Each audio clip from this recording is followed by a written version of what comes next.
Hi Pisces, welcome to your true love reading for the month of May. For those of you who are just now tuning in, these are generalized readings, so not everything in the reading may pertain to you.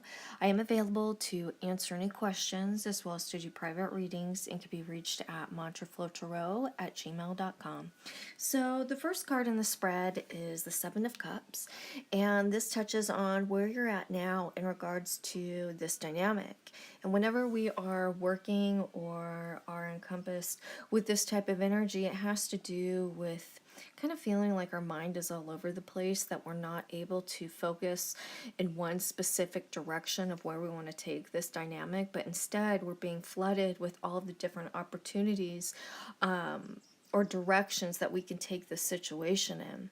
Whenever we are being presented with this type of energy, it's an invitation from the divine to take a moment and be still. More often than not, when this energy is presented to us, it's not a good time for any sort of decision making. The best thing to do is take no action at all. Now, the next card in the spread is the Emperor.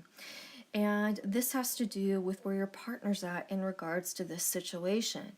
And you guys are kind of on two different paths right now, or you both are unclear, or excuse me, you're unclear as to what you want, where your partner, they know exactly what they want, they know the direction, and they know how to go about taking it.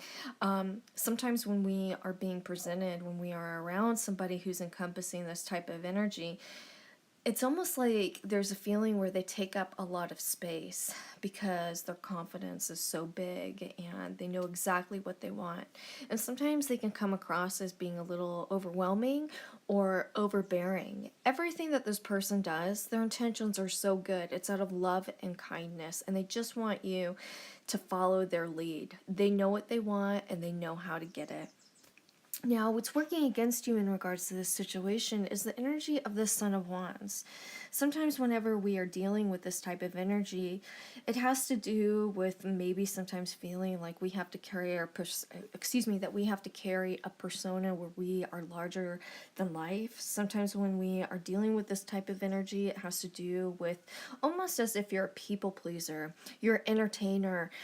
People are naturally drawn to you, and I feel that because of that, you feel you have to, again, obtain or maintain a certain persona. Whenever we're dealing with this, it's always associated with somebody who is extremely charismatic, and sometimes almost seems as if they're almost too good to be true.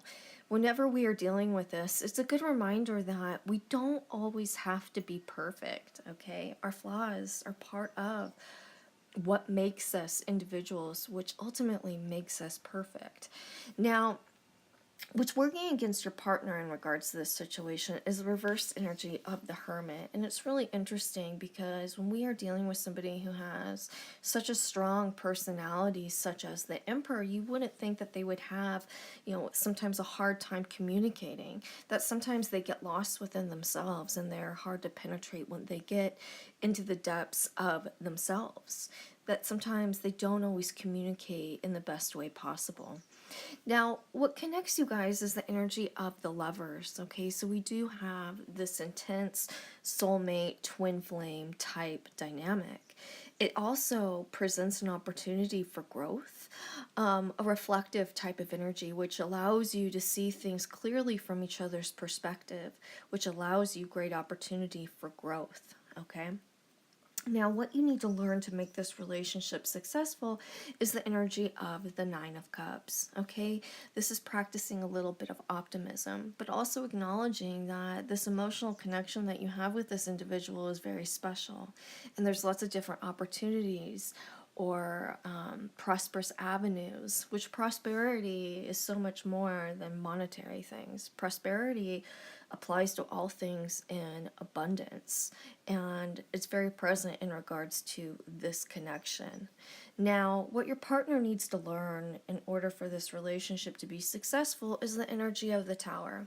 There's something that's going on in regards to their path that isn't working. And a lot of times when we are being presented with the energy of the Tower, can come into our life very subtly at first, kind of nudging you, saying, hey, whatever it is that you're doing right now or this path, there's some flaws in it. There's a crack in the foundation of this situation. And in order for this relationship to be successful, sometimes you need to start completely over and move forward.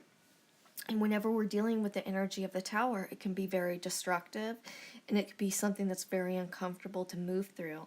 And often, more often than not, when people are moving through this type of energy, people are so focused on the destructive energy of the Tower that they forget the outcome of the Tower, which is extreme growth and a fresh start. Okay, this is transformation. This is getting rid of all this shit that no longer serves us, the stuff that shouldn't have been there in the first place, and allowing a fresh start. So with that said, I hope this helps. All right, bye.